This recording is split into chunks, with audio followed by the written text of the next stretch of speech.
Hello everyone, in this video I will work the exercises for quiz 6 that cover section 2.4 and 2.5. In the first problem, we're asked to determine whether the given function is invertible, and if it is invertible, find the inverse. So let's recall that a function is invertible if it is a one-to-one, which means for every input we have a unique output. Then we're given the function in set notation, set of ordered pairs. In order to find whether it is invertible or not, we're going to look at each of the ordered pairs and make sure that every input has only one ordered pair that has it as the x-coordinate. So we're going to look at -1 is the input, which is the x value, and there is only one ordered pair that has -1 as the x-coordinate. And then the other one, we have 0. There's only one ordered pair here with 0 as an x-coordinate. Then we have -2 and -2. 3 is the only ordered pair that has -2 as the x-coordinate. And then the other x is 6, and 6, 0 is the only ordered pair that has 6 as the x-coordinate.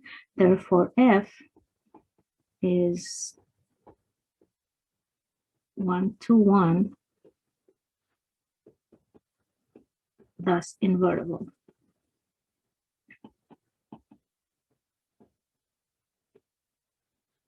Let's write invertible correctly.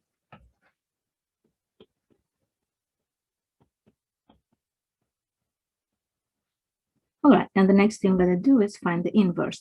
The inverse is the function where we reverse the x and y. And we denote the inverse with the same letters the function has, with a -1 on the top right corner. And we're going to write all the ordered pairs of the inverse. That will be the reverse order of f. So the first point that we have in f is -1, 4. Therefore, in the inverse, we're going to have 4, -1. The second order in f is 0, -4. Therefore, -4, 0 is in the inverse. -2, 3. In the inverse, we're going to have 3, -2. And the last order, 6, 0 from f, will give us the point 0.06 for the inverse. Number 2, we're asked to find the inverses of the functions for which we're given the equation. So we're going to do this in steps. The first step, we instead write y instead of f of x. So we have y equals 6x plus 3. Then switch x and y. Write the equation as x equals 6 times y plus 3, then solve for y. Subtract 3 from both sides. X minus 3 equals 6y. Divide by 6. Therefore, y equals x minus 3 over 6. The next example, we'll do the same thing. Write y equals 2x minus 4, switch x and y. So write x equals 2y minus 4, then solve for y. We're going to do this real quick, add 4 to both sides. So we have x plus 4 equals 2y. Divide by 2, then we get x plus 4 over 2 equals y. And the last one, again, we do the same thing. Y equals third root of x minus 6. Switch x and y. X equals third root of y minus 6. Then solve for y. So we're going to add 6 to both sides. So x plus 6 equals third root of y. Raise both sides to the third power. Then we get x plus 6 to the third equals y. which actually is f inverse of x.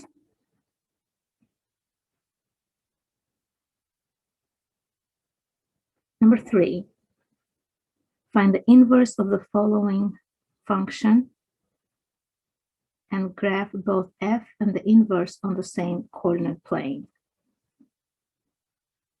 Well, our function is f of x equals x squared minus 11. So we can write y equals x squared minus 11.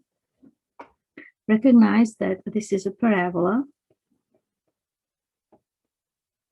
And the parabola is not a one-to-one function.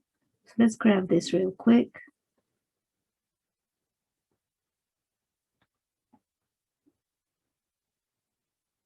The vertex is negative 11. So when x is 0, y is negative 11. 2, 4, 6, 8, 10. So it'll be right there. The x-intercepts are square root of 11 and negative square root of 11. So let's write it right here. Square root of 11, 0. Negative square root of 11, 0. Now when we graph the parabola, we see that this is not a one-to-one function. So when I find the inverse of this, that's not going to be a function. Therefore, we're going to take only one side of this parabola, and in the problem, we're given the side where x is positive. So f in our case is half of the parabola starting from the vertex to the right. What I'm going to do now is I'm going to erase the left side. Okay, so I have graphed y equals x squared minus 11 for x is greater than or equal to 0. To find the inverse, we're going to do the same trick as we did before in the previous problem. I'm going to switch x and y. So x equals y squared minus 11. Then solve for y. So we're going to add 11 to both sides. So we have x plus 11 equals y squared. Then take the square root of both sides. So y equals square root of x plus 11. Now remember, when I take the square roots, we take plus or minus. So we'll take the both parts. But in our case, since we have only half of the parabola, we're going to take only the positive side. So just positive square root of x plus 11. So let's graph this.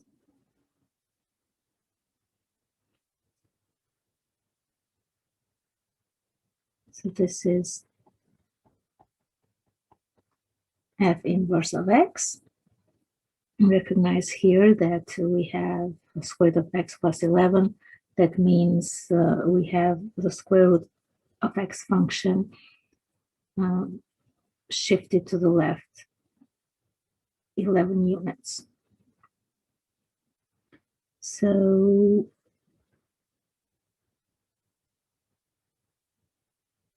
negative 11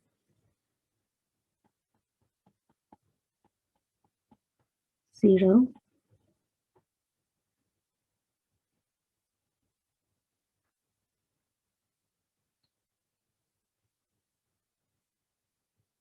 and when x is 0, we have square root of 11.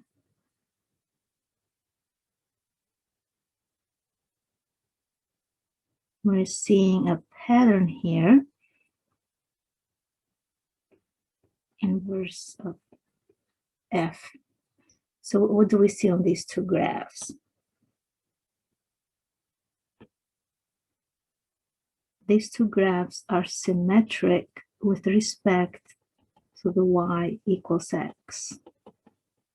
And this is the case for inverse functions. So when we graph two inverse functions, we will see that the graphs are symmetric with respect to the line y equals x.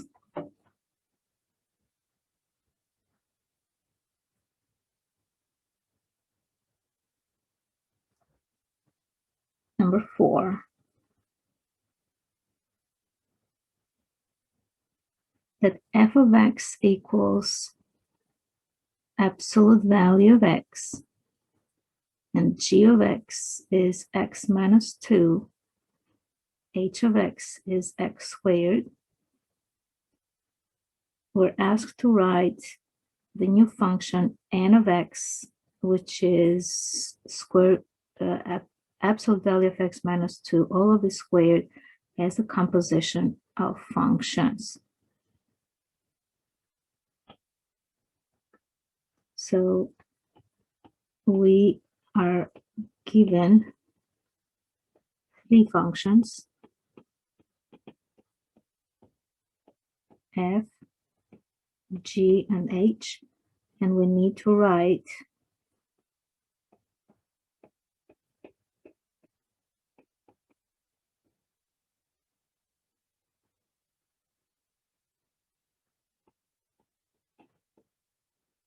n as a composition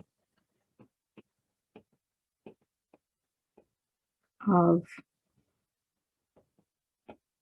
these three functions, or maybe two of them, but we're going to have to use f, g, and h in order to write n as a composition of these two functions. Well, let's look at n. I'm going to write this big. N of x equals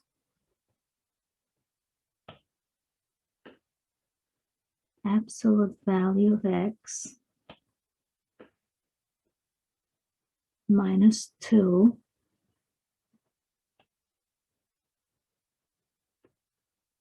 all of it squared.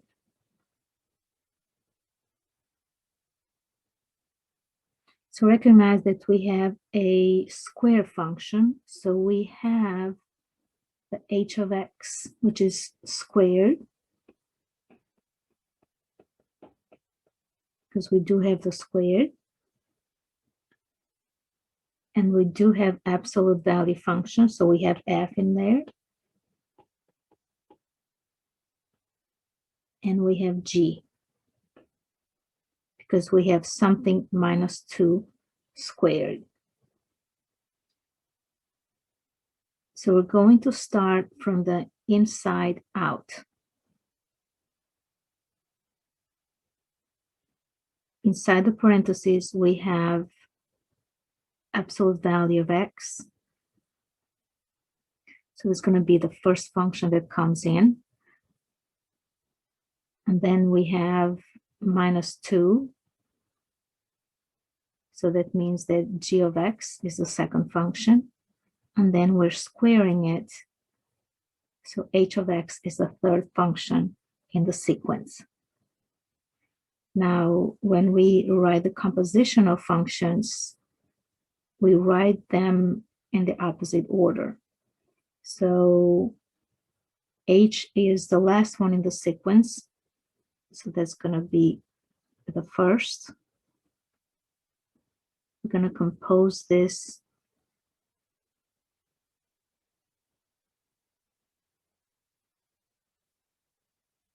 with g, because g is the second one.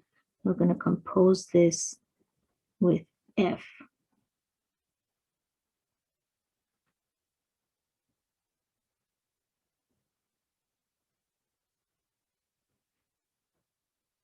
Again, the reason we're doing this is because when we compose functions, we go from inside out. Absolute value of x is first, therefore we have f to the right, and then g is second because we have that f of x minus 2, then we square it.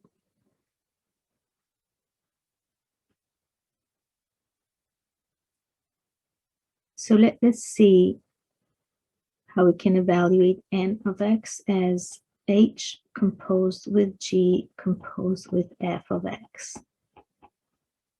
So this is h composed with g of f of x.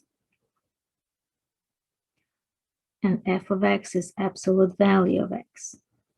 So this is h composed with g. F of x is absolute value of x.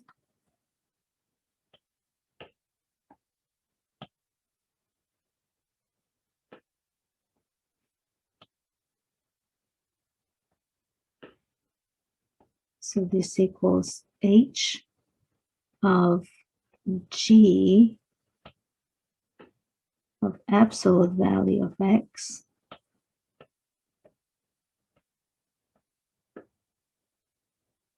which equals h of g of absolute value of x, means we're going to input absolute value of x into x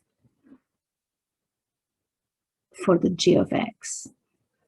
So we're going to have absolute value of x. Let's write this in blue. Absolute value of x minus 2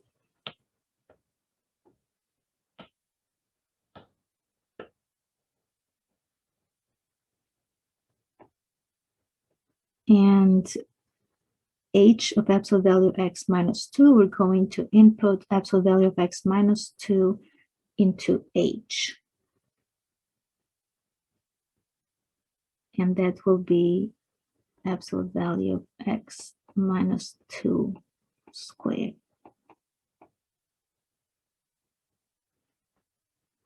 So what I did was I wrote n is the composition of f, g, and h, and then I actually found the composition to make sure that composing these functions in the order I have them will give me n of x. Number 5.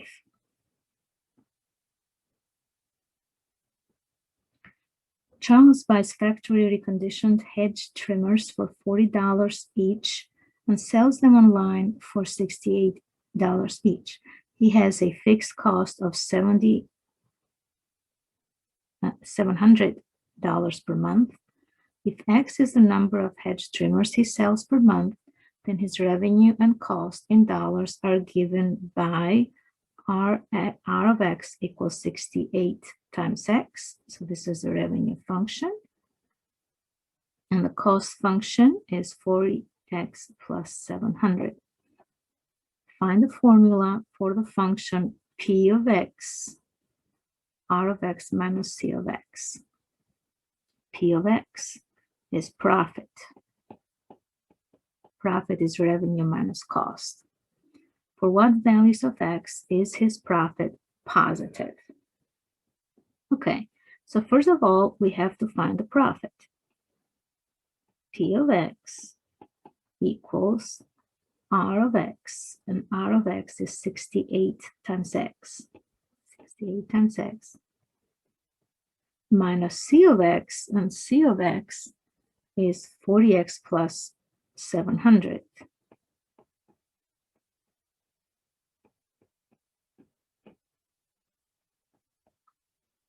Okay, let's simplify this. 68X minus 40X minus 700. This equals 68 minus 40 is 28X minus 700. We are asked to find the values of X for which the profit is positive. So we're going to make the profit function greater than 0. Then we solve for X.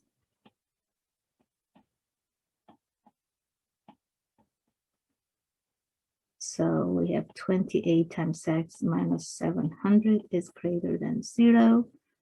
Add 700 to both sides. Then we have 28x is greater than 700. Divide by 28. We get x is greater than 700 over 28. Go ahead and simplify this. But this is the answer.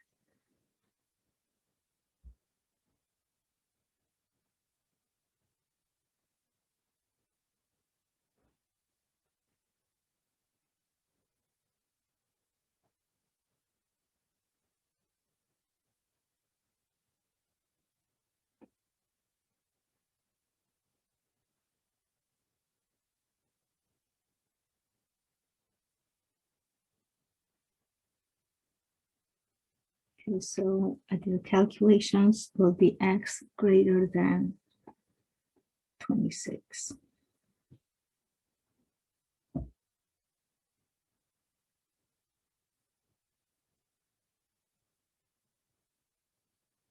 Number 6, let f of x be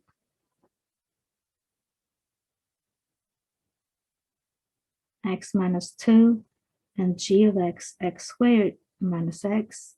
Find and simplify the expression f times g of a. The notation here is times. All right, so we want f times g of a